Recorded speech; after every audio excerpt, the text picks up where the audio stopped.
Esto es un átomo. Y esto el sistema solar. ¿Has notado que el núcleo atómico rodeado de electrones y el Sol rodeado de planetas se parecen un poco? Pues no eres el único. Mucha gente ve esta similitud y algunos incluso piensan que revela una verdad cósmica más profunda, que nuestro sistema solar no es más que un simple átomo de algo muchísimo mayor. La posibilidad de que vivamos en un átomo cósmico es muy emocionante y cautivadora.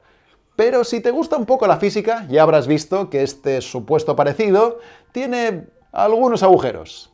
El Sol emite luz, al contrario que los núcleos atómicos. Por suerte, los planetas tienen una gran variedad de tamaños y composiciones, mientras que los electrones son todos idénticos, y los electrones no tienen lunas. Además, al tener todos la misma carga eléctrica negativa, los electrones se repelen entre ellos, no como los cuerpos celestes, que se atraen mediante sus campos gravitatorios. Y podría seguir con la lista, pero me quiero centrar en un detalle más interesante.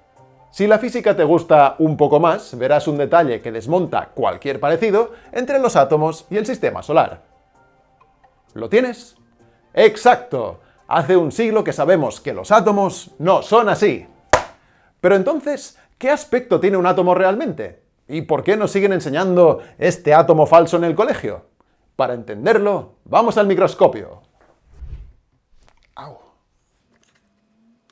Los átomos son millones de veces más pequeños que el diámetro de un pelo humano, así que son completamente invisibles. ¿Y cómo diablos averiguas qué aspecto tiene algo que no puedes ver?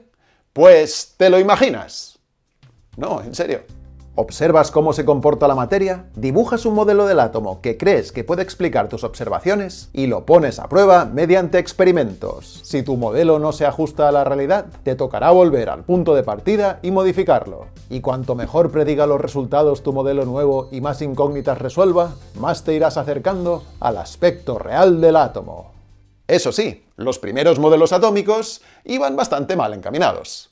Pero bueno, por algo había que empezar. Los atomistas griegos imaginaban los átomos como pequeñas piezas que tenían formas curvas, puntiagudas y de ganchos. Platón y sus seguidores decían que eran figuras geométricas regulares. William Thomson, más conocido como Lord Kelvin, postuló en 1867 que los átomos son remolinos estables en el éter. Y bajo la creencia de que el microcosmos y el macrocosmos debían regirse por las mismas leyes, en esta época nacieron los primeros modelos atómicos basados en el sistema solar. Unos defendían que cada átomo era como un sistema planetario en miniatura y que la rotación de sus planetas diminutos regía su comportamiento. Otros decían que eran planetas pequeñísimos compuestos por unas partículas llamadas ámeros y envueltos en una atmósfera de éter. Y también se inventó el dinámido, un átomo compuesto por una masa central pesada rodeada de partículas etéreas. Es innegable que estos primeros modelos atómicos eran fascinantes, pero todos eran pura especulación. De hecho, no había forma de saber si alguno se parecía a un átomo de verdad, porque ninguno explicaba ningún fenómeno real. Pero eso cambió a finales del siglo XIX gracias a Thomson. No, ese no. Ese. En 1897, el físico J.J. Thomson estaba haciendo experimentos con tubos de Crookes, unas cápsulas de vidrio vacías con dos electrodos en sus extremos. Y cuando les aplicaba un voltaje altísimo, ocurría algo asombroso. En su interior aparecía un brillante haz de luz verde, un rayo catódico. Thomson notó que los rayos catódicos se curvaban cuando les acercaba un imán o un campo eléctrico, algo que la luz normal y corriente no hace. Eso solo podía significar una cosa: los rayos catódicos no estaban hechos de luz, sino de partículas con carga eléctrica y masa. Y como los tubos de Crookes están vacíos, las partículas tenían que estar saliendo del mismísimo metal de los electrodos. Midiendo cuánto se desviaban los rayos catódicos, Thomson calculó que estas partículas que salían del metal tenían carga negativa y que su masa era 1000 veces menor que la de los átomos de hidrógeno, los más ligeros de todos. En otras palabras, Thomson acababa de descubrir algo más pequeño que los átomos, y a estas primeras partículas subatómicas las bautizó como corpúsculos, aunque el nombre no cuajó y todo el mundo les acabó llamando electrones por su relación con los fenómenos eléctricos. Y menos mal, porque imagina tener que decir dispositivo corpusculónico. Ay, perdón. ¿Aceptáis Visa Corpúsculo? Tras descubrir que la materia contiene partículas con carga eléctrica y viendo que no nos electrocutamos con todo lo que tocamos, Thomson razonó que la materia debía contener algún tipo de carga positiva que neutraliza la carga negativa de los electrones. Basado en estas observaciones, Thomson se imaginó el átomo así: una esfera de un fluido positivo sin masa ni fricción, en la que los electrones flotan como pasas en un pudding. Este diagrama del átomo pasó a conocerse como el modelo del pudding de ciruela. Ya, no suena muy científico, pero era el primer modelo atómico que resolvía alguna incógnita de la vida real. Ahora bien, ¿hubiera sido correcto decir en aquella época que los puddings de ciruela son átomos gigantes? No, porque el diagrama de Thomson era solo un modelo, un boceto de cómo pensaba él que era un átomo. De hecho, el modelo del pudding de ciruelas dejaba tantas incógnitas sin explicar que aún tenía que estar muy lejos de parecerse a un átomo de verdad. Sin embargo, otro científico estaba a punto de mejorar el modelo de Thomson dándole un giro gastronómico. Digo, astronómico. En 1909, Ernst Rutherford se dedicó a disparar un chorro de partículas con carga positiva contra láminas de distintos metales. Si el modelo del pudding de ciruelas era correcto, todas las partículas cruzarían la carga positiva difusa de los átomos de metal sin inmutarse y atravesarían la lámina en línea recta. Pero eso no es lo que pasó. En su lugar, un pequeño porcentaje se desviaban a su paso por la lámina o incluso rebotaban con ella. A ojos de Rutherford, este resultado solo tenía una explicación posible. La carga positiva de los átomos tenía que estar concentrada en su centro y su repulsión eléctrica estaba desviando las partículas que pasaban cerca de él. En otras palabras, los átomos debían estar hechos de un núcleo central orbitado por electrones de manera análoga al Sol y los planetas. Y curiosamente, este modelo inspirado en el sistema solar se ajustaba un poco mejor a la realidad. El modelo planetario de Rutherford tenía una capacidad predictiva aún mayor que el plan de Thomson, así que, lógicamente, tenía que parecerse más a un átomo real. Sin embargo, tenía un fallo garrafal. Si los electrones orbitasen el núcleo atómico, su movimiento circular les haría perder energía en forma de radiación electromagnética. Y si eso pasase, caerían hacia el centro del átomo, chocarían con el núcleo y la materia no existiría. Algo que claramente no encaja con las observaciones. Pero en 1913, el físico Niels Bohr encontró una forma brillante de impedir que los electrones cayesen al núcleo y salvar el modelo planetario. Simplemente se lo prohibió. En el modelo de Bohr, los electrones están confinados en ciertas órbitas o niveles de energía, y aunque pueden saltar entre ellos sin problemas, no tienen permitido ocupar los espacios intermedios ni caer hacia el núcleo. Con este parche, el modelo planetario de Bohr describía el mundo aún mejor que el de Rutherford. Mostraba que los colores característicos que emite cada elemento al excitarse son un resultado de los electrones saltando entre distintos niveles de energía y predecía con precisión el tamaño de los átomos de hidrógeno y cuánta energía se necesita para ionizarlos. Este modelo era tan lógico y tan familiar y tan fácil de entender que hoy en día se sigue enseñando en los institutos. Y sí, a grandes rasgos, se parece un poco al sistema solar. Pero recuerda, igual que pasaba con el modelo del pudding de ciruelas, esto era solo un boceto del átomo basado en la información limitada que tenían en aquella época. Es más, la realidad estaba a punto de enseñarnos que nuestra bonita idea de que lo diminuto y lo colosal se rigen por las mismas leyes era una mierda.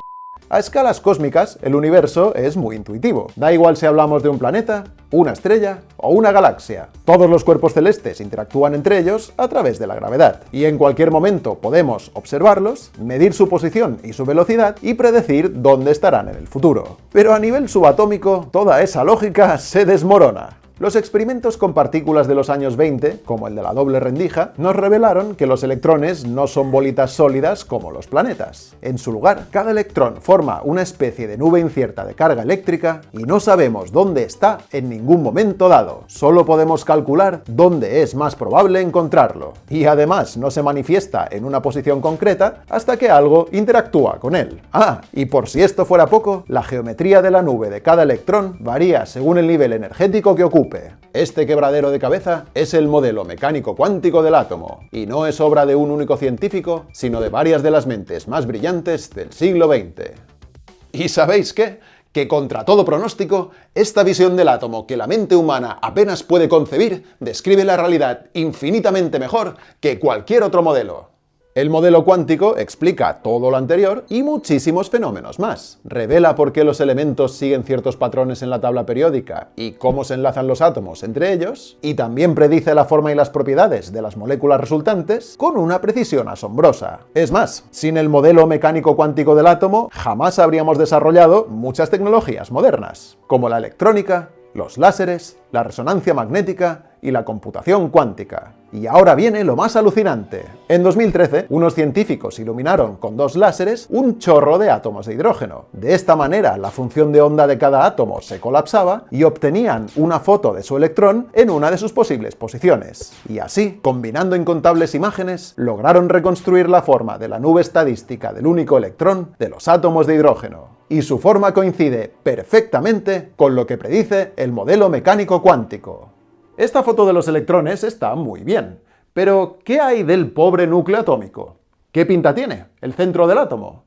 Pues aquí no llega la mecánica cuántica convencional, así que para averiguarlo tuvimos que inventar una rama de la física aún más peliaguda, la cromodinámica cuántica. En 1932, James Chadwick descubrió que los núcleos atómicos están hechos de 2 tipos de partículas, los protones y los neutrones. Pero en los años 60 nos dimos cuenta de que el núcleo atómico tampoco está hecho de bolitas. Cada protón y neutrón contiene 3 quarks que flotan en un mar turbulento de pares de quarks y antiquarks que se crean y aniquilan sin parar. Ya os dije que el mundo subatómico es muy confuso. Lo importante es que la teoría que describe este caos subatómico, la cromodinámica cuántica, resuelve muchísimos enigmas que a la mecánica cuántica convencional se le escapan. Explica por qué algunos elementos son radiactivos, por qué emiten partículas al desintegrarse y cómo ocurren las reacciones de fusión nuclear que hacen brillar las estrellas. Dicho de otra manera, con la teoría cuántica moderna podemos explicar casi todo lo que hace la materia en el mundo real. Nos ha costado más de 2000 años y muchos intentos fallidos, pero parece que por fin estamos cerca de conocer el verdadero aspecto de los átomos. Un núcleo central con protones y neutrones rellenos de un océano de quarks fugaces y envuelto en nubes estadísticas deformadas de electrones. Viendo esto, ¿sigues pensando que los átomos y el sistema solar se parecen? Tal vez sea una opinión impopular, pero yo creo que no. Aún así, pese a que el modelo mecánico cuántico del átomo es el más preciso de todos, sigue siendo solo un modelo. Y podría cambiar un poco si algún día descubrimos una forma de que explique la realidad un poco mejor. Y eso no es malo, porque la ciencia avanza así, paso a paso, afinando nuestras ideas poco a poco mientras nos acercamos cada vez más a la verdad. Eso sí, en los colegios se seguirá enseñando el modelo de Bohr, que se parece a un sistema solar, porque aunque los átomos no son así, esto es mucho más fácil de entender que... bueno, eso. Ahora bien, ¿sabéis qué es súper fácil de entender? Los cursos de Brilliant.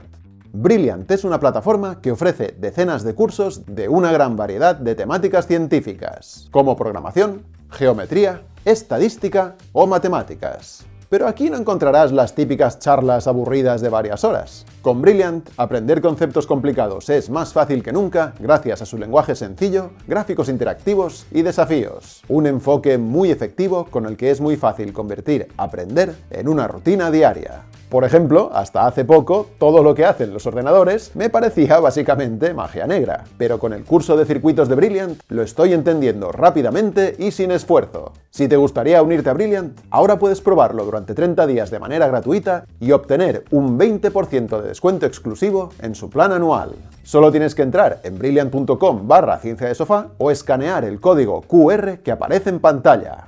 ¡Hasta la próxima!